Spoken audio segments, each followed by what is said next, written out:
मॉलिक्यूलैरिटी, ये हमारा अभी का लेक्चर है।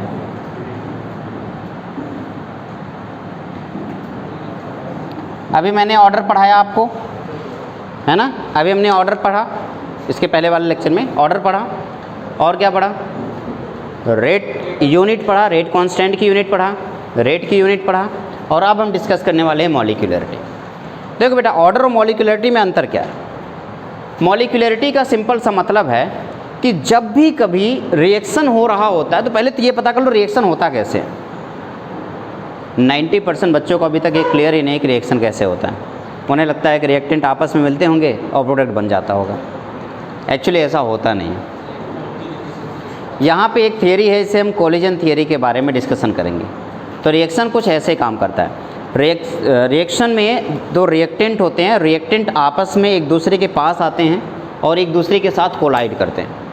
कोलिजन से रिएक्टेंट के बॉन्ड टूटते हैं और वो जो रिएक्टेंट के बॉन्ड टूटते हैं वो आपस में रीअरेंज होके दो रिएक्टेंट आपस में मिल जाते हैं और इससे बनता है प्रोडक्ट। लेकिन क्या हर एक कोलिजन से प्रोडक्ट बनेगा? ज़रूरी नहीं है। और इसको ऐसे समझते हैं, मान लीजिए मैंने एक रिएक्शन लिया, A + B गिव्स AB। मैंने एक ऐसे जनरल सा एक रिएक्शन ले लिया, A + B गिव्स AB। इसमें रिएक्टेंट कौन कौन से हैं? A and B। अब ज़रा बताओ, ढेर सारे A होंगे और ढेर सारे B होंगे, तो जब ये एक साथ हमने मिलाया होगा तो कोलिजन के चांसेस बताओ कितने होंगे? हो सकता है A के साथ कोलाइड करे, हो सकता है B के साथ कोलाइड करे, और हो सकता है A B के साथ कोलाइड करे। आप मुझे बताना, जब A और A आपस में कोलाइड करेंगे तो क्या AB बन सकता है? कभी इस कोलिजन से कभी भी AB नहीं बनेगा। मैंने कहा जब B और B आपस में कोलाइड करेंगे तो क्या चांसेस है AB बनने के? बिल्कुल भी नहीं। तो इस कोलिजन से भी आपका प्रोडक्ट नहीं बनेगा। क्या A और B जब आपस में कोलाइड करेंगे तो चांसेस है क्या प्रोडक्ट बनने के? हाँ, चांसेस हैं। यानी कि ये एक ऐसा कोलिजन है जिससे चांस है कि प्रोडक्ट बने, लेकिन क्या बनेगा या नहीं बनेगा इसको हम कोलिजन थियरी में समझेंगे। लेकिन जल्दी से मुझे बता दो, AB प्रोडक्ट बनाने के लिए एक A को और एक B को एक साथ कोलाइड करना पड़ेगा, है ना। तो जिस कोलिजन से प्रोडक्ट बनता है, ध्यान से सुनना, जिस कोलिजन से प्रोडक्ट बनता है उस कोलिजन में कितने रिएक्टेंट आपस में कोलाइड करते हैं, यही मॉलिक्यूलैरिटी कहलाता है। बहुत ही आसान है मॉलिक्यूलैरिटी। क्या होगा? जिस कोलिजन से प्रोडक्ट बनता है उस कोलिजन के दौरान कितने रिएक्टिंग स्पीसीज एक दूसरे के साथ कोलाइड करते हैं, उसी को हम मॉलिक्यूलैरिटी बोलते हैं। इसमें कितने रिएक्टिंग स्पीसीज कोलाइड कर रहे हैं? 2, A और B। तो इसकी मॉलिक्यूलैरिटी कितनी हो जाएगी? 2। अगर मैं कहता, ऐसे होता 2A + B गिव्स A2B, मान लो एक प्रोडक्ट ऐसा होता। अब बताओ इसमें कोलिजन क्या होगा? A की कोलिजन से क्या जो प्रोडक्ट हमें चाहिए वो मिलेगा? नहीं। B के कोलिजन से क्या जो प्रोडक्ट चाहिए वो मिलेगा? नहीं। AB के कोलिजन से क्या जो प्रोडक्ट चाहिए वो मिलेगा? नहीं। अब आपको 2A और एक B एक साथ कोलाइड होगा तब जाकर के ये प्रोडक्ट मिलेगा, या सुनो। तो किस कोलिजन से प्रोडक्ट मिलेगा? और इस कोलिजन के दौरान कितने रिएक्टिंग स्पीसीज आपस में कोलाइड कर रहे हैं? 3। तो क्या इसकी मॉलिक्यूलैरिटी 3 हो गई? अगर इसी तरीके से मैं 4 की बात करता तो मॉलिक्यूलैरिटी कितनी होती? 4। लेकिन ये बहुत ही प्रॉब्लम देने वाला रिएक्शन है। यानी कि एक ऐसा रिएक्शन जिसमें 4 मॉलिक्यूल आपस में कोलाइड होंगे, उसके चांसेस बहुत कम होते हैं। आप सोच रहे हो कैसे?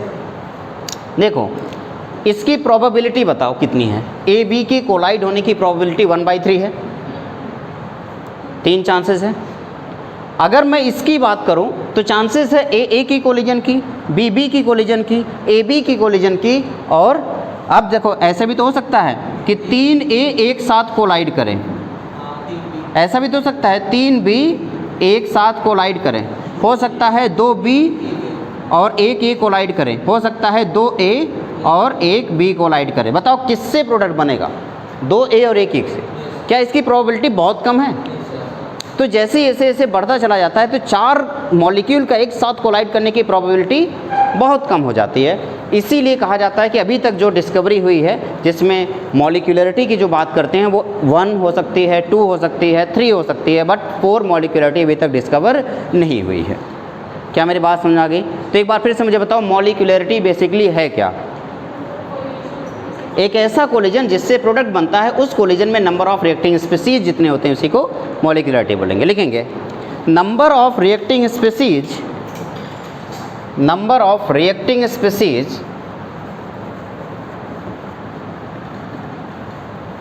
number of reacting species which collide together simultaneously, number of reacting species which collide together simultaneously and form product, number of reacting species which collide simultaneously to form product called molecularity। वो reacting species हैं जो एक साथ collide होकर के product बना रही हैं, उनके उस टाइम पे जितने नंबर ऑफ रिएक्टिंग स्पीसीज एक साथ कोलाइड कर रहे हैं उसी को क्या बोल रहे हैं हम? मॉलिक्यूलरिटी। क्या ये बात क्लियर हो गई? बहुत ही आसान है ना? ठीक है, बहुत अच्छा, गुड। अब ये जो मॉलिक्यूलरिटी बनी है, इस मॉलिक्यूलरिटी में नंबर ऑफ रिएक्टिंग स्पीसीज है। क्या ये फ्रैक्शन हो सकता है बेटा? मैं कहूँ आधा मॉलिक्यूल टकरा रहा है, क्या पॉसिबल है? आधा मॉलिक्यूल कैसे टकराएगा? मॉलिक्यूल जब टकराएगा तो पूरा टकराएगा ना, आधा तो टकराएगा नहीं। मैं कह रहा हूँ -1 मॉलिक्यूल टकरा रहा है, क्या हो सकता है? नहीं। तो क्या मॉलिक्यूलरिटी नेगेटिव हो सकती है? नहीं। मैं कह रहा हूँ 0 मॉलिक्यूल टकरा रहा है, क्या मॉलिक्यूलरिटी 0 हो सकती है? नहीं। क्या मॉलिक्यूलर फ्रैक्शन में हो सकता है? नहीं।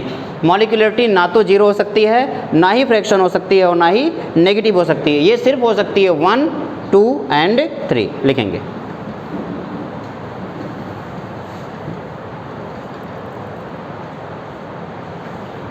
Molecularity will not be 0, negative or fraction. Molecularity will not be 0, negative or fraction.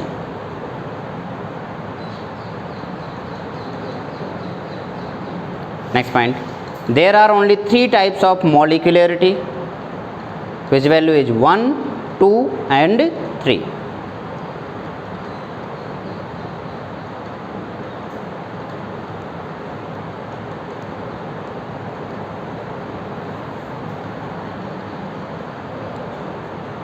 बताओ 3 से ज़्यादा मॉलिक्यूलरिटी पॉसिबल है? बहुत ही मुश्किल है। क्या रीज़न है? साइमल्टेनियसली 4 मॉलिक्यूल का एक साथ कोलाइड करना की प्रोबेबिलिटी बहुत कम है। लिखेंगे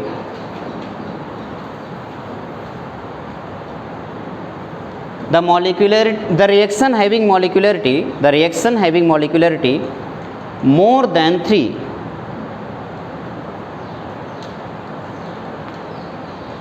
the reactions having molecularity more than 3 are impossible.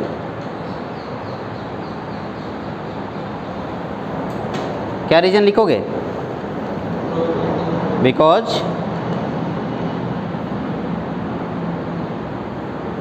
collision of 4 molecules simultaneously, the collision of 4 molecules simultaneously having very low probability या less probability, having very less probability,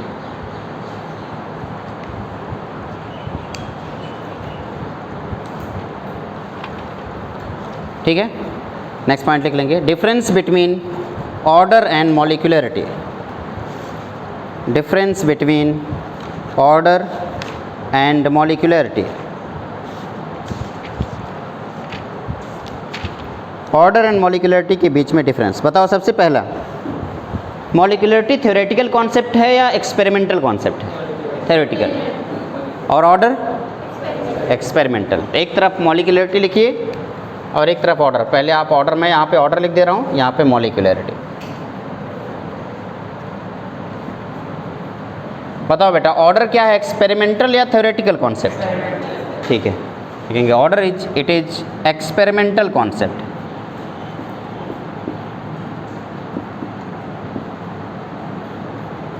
और molecularity is theoretical concept.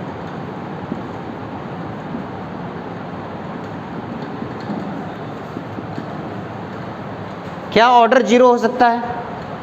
Fraction हो सकता है, negative हो सकता है, positive हो सकता है, इंटीजर हो सकता है,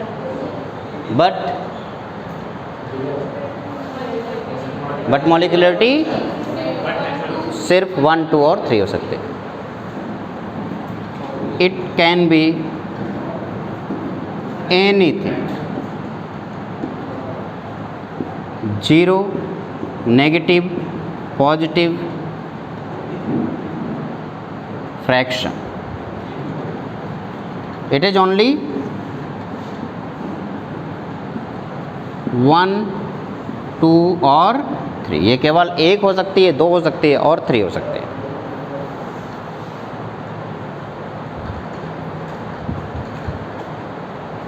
third point, order of reaction निकालने के लिए किसकी ज़रूरत पड़ेगी? रेट लॉ की। किसकी ज़रूरत पड़ेगी?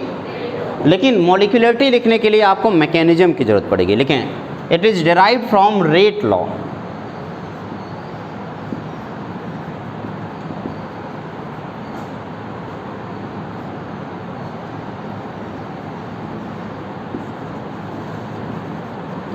It is derived from rate law. और दूसरा क्या है? It is derived from mechanism of reaction.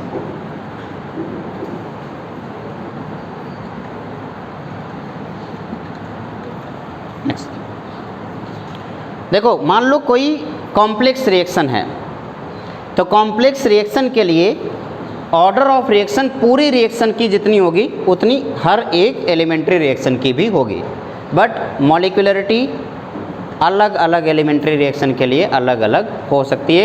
Overall complex reaction के लिए कभी कोई मॉलिक्यूलरिटी वैलिड नहीं होती। लिखेंगे फॉर कॉम्प्लेक्स रिएक्शन, ऑर्डर में लिखेंगे for complex reaction it is same, for complex reaction it is same for elementary और overall reaction. Next, molecularity complex reaction के लिए बिल्कुल भी मायने नहीं रखती। देयर आर नो मीन्स लिखेंगे। अच्छा, एलिमेंट्री और ओवरऑल रिएक्शन का मतलब क्या होता है? देखो ध्यान से सुना, कॉम्प्लेक्स रिएक्शन में ढेर सारे एलिमेंट्री रिएक्शन होंगे, ढेर सारे स्टेप्स होंगे, तो हर एक एलिमेंट्री रिएक्शन के लिए इसकी वैल्यू जितनी आएगी उतनी ओवरऑल रिएक्शन के लिए भी आएगी। लेकिन अगर मैं मॉलिक्यूलरिटी की बात कर रहा हूँ तो ओवरऑल कॉम्प्लेक्स रिएक्शन के लिए मॉलिक्यूलरिटी का कोई मतलब नहीं होगा। एलिमेंट्री रिएक्शन के लिए अलग अलग स्टेप के लिए इसकी वैल्यू बदल सकती है। लिखेंगे इसमें for complex reaction molecularity has no means. फॉर कॉम्प्लेक्स रिएक्शन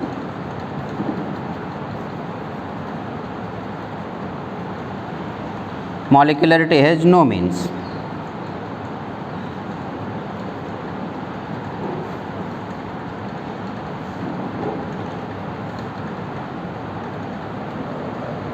Next point,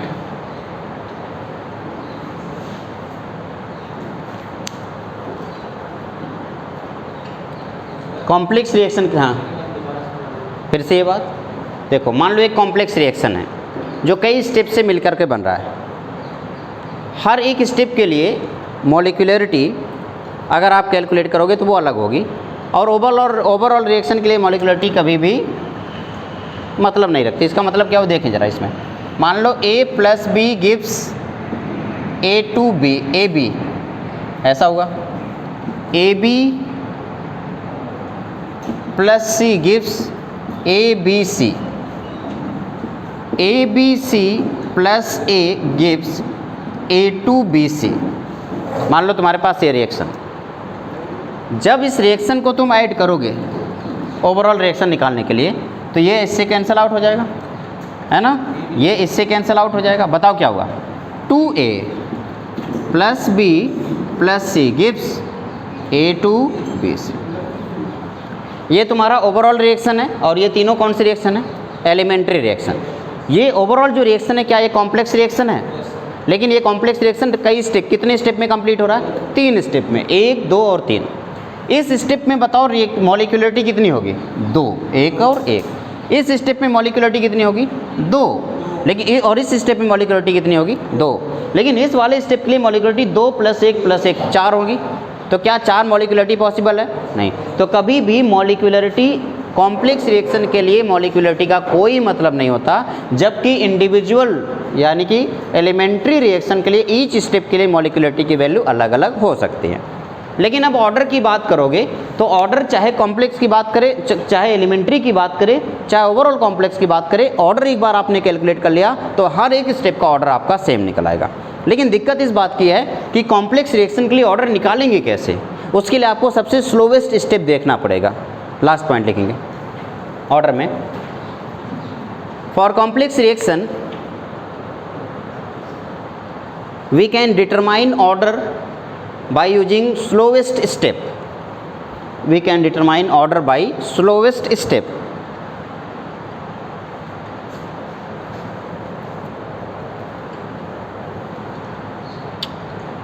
अब मॉलिक्यूलरिटी में लिखेंगे स्लोवेस्ट स्टेप। अच्छा, इसका मतलब क्या हुआ? रेट डिटरमाइनिंग स्टेप हमेशा कौन सा स्टेप होता है? Slowest step. अब आप सोच रहे हो slowest step rate determining step कैसे होता है? मैंने बहुत पहले एक लाइन पढ़ी थी इंग्लिश में, उसके हिंदी ट्रांसलेशन बता रहा हूँ कि कोई भी चेन उतनी ही मजबूत होती है जितनी कि उसकी सबसे कमज़ोर कड़ी। इसका मतलब बताओगे क्या? कोई भी चेन उतनी ही मजबूत होती है जितनी कि उसकी सबसे कमज़ोर कड़ी। एक चेन है और उस चेन में सारी कड़ियाँ बहुत मजबूत हैं, बट एक कड़ी बहुत कमज़ोर है।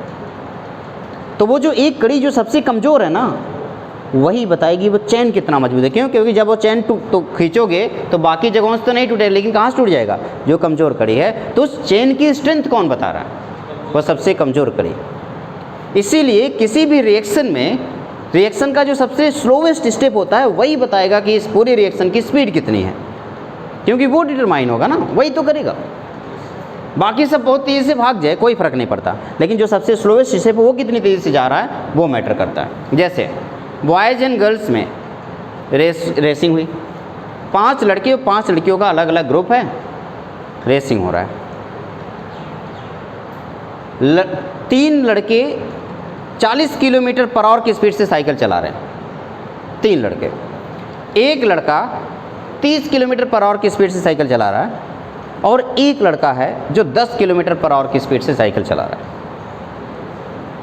लड़कियां, सारी लड़कियां 15 किलोमीटर/आवर की स्पीड से साइकिल चला रही हैं सब। अब आप मुझे बताओ जीतेगा कौन? लड़के जीतेंगे या लड़कियां जीतेंगी? सोच के बताओ। हाँ, टीम जीतनी है। टीम का मतलब हर एक बंदे को जीतना है। लड़कियां जीत जाएंगी। क्यों? क्योंकि एक लड़का है जो सबको हराएगा, वो भले आगे चल के कूटेगा, बाकी सब उसे कूटेंगे अच्छे से कि तुमने हरा दिया, लेकिन उसकी वजह से लड़के जो बॉयज़ की टीम है वो हार जाएगी। क्यों हार जाएगी? क्योंकि उसकी स्पीड कितनी है? 10 किलोमीटर/आवर की स्पीड से। बाकी सब 40 की स्पीड से जाने तो उससे क्या ही फ़र्क पड़ता है। जो सबसे स्लोवेस्ट, हमेशा जब भी अपने दुश्मन की वीकेस्ट पॉइंट को पकड़ना चाहिए। ये इसका सबसे वीक पॉइंट क्या है? क्यों? क्योंकि जो उसका सबसे वीक पॉइंट है वही उसकी सबसे मजबूत, उसकी सबसे स्ट्रेंथ वही होगा, समझ लो। अगर आपने उसकी वीक पॉइंट को पकड़ लिया तो आपने उसके स्ट्रेंथ को पकड़ लिया, समझ लो। यानी कि बस काम खत्म। आपने देखा एक लड़का 10 की स्पीड जा रहा है, बस हमें किस में जाना है? 11 की स्पीड से चलना है। क्यों? क्योंकि हमें जीतना है। तो बस सब लोग आराम से हंसते खेलते हुए जाएंगे इस 11 से। उधर बच्चे 3 लड़के बेचारे 40 की स्पीड से जा रहे हैं, एकदम पूरा भाग रहे हैं बड़ी तेज़ी से। क्या फ़ायदा होगा उनका? कोई फ़ायदा होगा नहीं। तो इससे अच्छा है कि उस 10 वाले को भी साथ लेके चलो, थोड़ा स्लो चलो लेकिन 10 वाले को साथ लेके चलो। स्पीड ऑफ रिएक्शन, मान लो 1 2 3 स्टेप में रिएक्शन चल रहा है, इसकी स्पीड 30 किलोमीटर, आप यहाँ पे स्पीड किलोमीटर में थोड़ी होगी 30 मोल पर लीटर पर सेकेंड है, ये 20 मोल पर लीटर पर सेकेंड है, ये 50 मोल पर लीटर पर सेकेंड है। बताओ इस पूरे रिएक्शन का ओवरऑल रेट क्या होगा?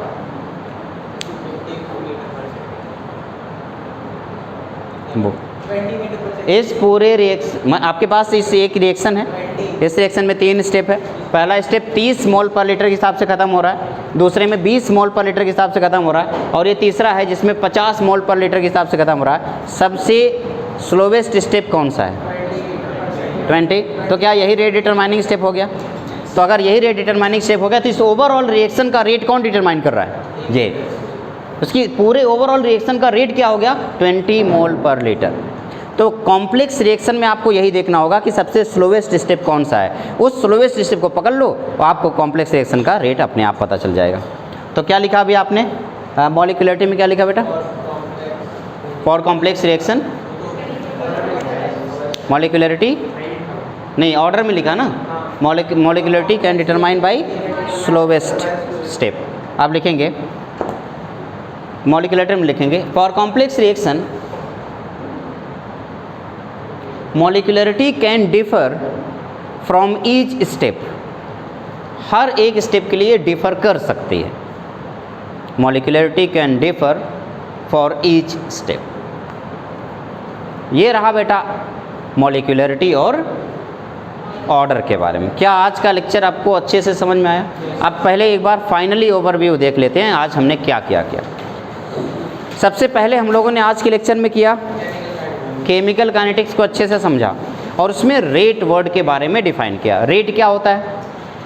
किसी भी रिएक्शन का रेट क्या होता है? Very good. Change in parameter with respect to time rate कहलाता है। केमिकल रेट क्या कहलाता है? Change in concentration with respect to time. Reactant का कॉन्सेंट्रेशन डिक्रीज हो रहा है तो रेट हमेशा रिएक्टेंट की रिस्पेक्ट में नेगेटिव आएगा और रेट हमेशा प्रोडक्ट के रिस्पेक्ट में पॉजिटिव आएगा। फिर मैंने एक जनरल इक्वेशन के लिए देखा। जनरल इक्वेशन के लिए हमें रेट को बराबर करना था। जब हमने रेट लिख रहे थे तो हर एक रिएक्टेंट के डिसअपियरेंस और अपीयरेंस लिखे थे। रिएक्टेंट का डिसअपियरेंस और प्रोडक्ट का अपीयरेंस लिखा था। उसमें मैंने उसके स्टोइकियोमेट्रिक कोफिशिएंट्स उसको डिवाइड किया। डिवाइड करने का मतलब हम हर एक को एक एक मोल में बदल रहे हैं। तो मान लीजिए किसी भी रिएक्शन में 10 मोल है तो मैं उसे किस में कन्वर्ट करूँगा? 1 मोल में, तो 1/10 कर दूँगा। अगर मैं किसी को 5 मोल की बात करूँ तो उसे 1/5 कर दूँगा ताकि वो 1 मोल में कन्वर्ट हो जाए। इससे हम लोगों ने एक जनरल इक्वेशन के लिए रेट ऑफ रिएक्शन कैलकुलेट किया और उसमें रेट ऑफ रिएक्शन किसका हुआ? एवरेज रेट ऑफ रिएक्शन भी कैलकुलेट किया और instantaneous rate of reaction. Instantaneous rate of reaction क्या रिप्रेजेंट करता है? किसी भी ग्राफ का स्लोप, किसी भी ग्राफ का slope instantaneous rate of reaction represent करता है। अगर स्लोप नेगेटिव है तो किसकी लिए बात की जा रही है? रिएक्टेंट। अगर स्लोप पॉजिटिव है तो प्रोडक्ट की बात की जा रही है। क्या यह बात क्लियर हुई? फिर जाकर के इसके बाद हम लोगों ने क्या डिस्कस किया बेटा आगे? Order of factor affecting on rate of reaction. Rate of reaction पे कौन कौन से फैक्टर है जो इफेक्ट डालेंगे? 3। कौन कौन से? Temperature, concentration and catalyst. अभी हम लोगों ने आज के लेक्चर में क्या पढ़ा? कॉन्सेंट्रेशन। कॉन्सेंट्रेशन का इफेक्ट जो है उसी को हम रेट लॉ के नाम से जानते हैं। रेट लॉ एक्सपेरिमेंटल डेटा है या थ्योरेटिकल? एक्सपेरिमेंटल। रेट लॉ में हमने जो रिएक्टेंट की पावर है उन पावर को सम करने पे क्या मिला था? Order of reaction. ऑर्डर क्या क्या हो सकता है? 0 हो सकता है, पॉजिटिव हो सकता है, नेगेटिव हो सकता है, फ्रैक्शन हो सकता है। मॉलिक्यूलरिटी 1, 2 या 3 हो सकती है, उससे ज़्यादा नहीं हो सकती। क्या ये बात क्लियर हो गई? तो ऑर्डर और मॉलिक्यूलरिटी हम लोगों ने डिस्कस कर लिया। किसी भी कॉम्प्लेक्स रिएक्शन के लिए स्टोइकियोमेट्रिक कोफिशिएंट और order with respect to reactant क्या सेम होगा या नहीं होगा? किसी भी कॉम्प्लेक्स रिएक्शन के लिए स्टोइकियोमेट्रिक कोफिशिएंट और ऑर्डर क्या सेम होगा या नहीं? नहीं होगा। लेकिन किसी एलिमेंट्री रिएक्शन के लिए सेम होगा। ठीक है, नेक्स्ट। फिर मैंने बोला कि कॉम्प्लेक्स रिएक्शन के लिए क्या मॉलिक्यूलरिटी मायने रखती है? नहीं। एलिमेंट्री रिएक्शन के लिए मॉलिक्यूलरिटी मायने रखती है। कॉम्प्लेक्स रिएक्शन के लिए अगर ऑर्डर चाहिए तो कौन सा स्टेप देखना होगा? सबसे स्लोवेस्ट स्टेप देखोगे। उसी सबसे स्लोवेस्ट स्टेप का जो ऑर्डर होगा वही पूरे ओवरऑल कॉम्प्लेक्स रिएक्शन का ऑर्डर होगा। क्या ये बात क्लियर हो गई? ठीक है, अब आज का होमवर्क देखो क्या करोगे तुम लोग। आपके पास ये बुक है। इस बुक में टॉपिक नंबर 1 पूरी तरह से कवर हुआ है और इसके illustrations NCERT focus, CBSE focus और क्या बेटा? हाँ, टॉपिक 1 के जितने भी क्वेश्चंस हैं वो सारे क्वेश्चंस आप डिस्कस करेंगे। ठीक है, और आप मतलब सॉल्व करेंगे घर पे। नेक्स्ट क्लास में पहले उसको डिस्कस करके फिर टॉपिक 2 स्टार्ट करेंगे। एनसीईआरटी में अभी कुछ करना नहीं है, आप चाहो तो रीड कर सकते हो, अदरवाइज आप नोटबुक बस रीड कर लेना और इसके क्वेश्चन सॉल्व कर लेना, ठीक है ना। और फिर कल अगर आप लोग जब ये क्वेश्चन सॉल्व कर लेना तो प्लीज़ कोई मुझे मैसेज कर देना ताकि मैं नेक्स्ट असाइनमेंट आपको प्रोवाइड कर सकूँ जेई वाला, ठीक है ना।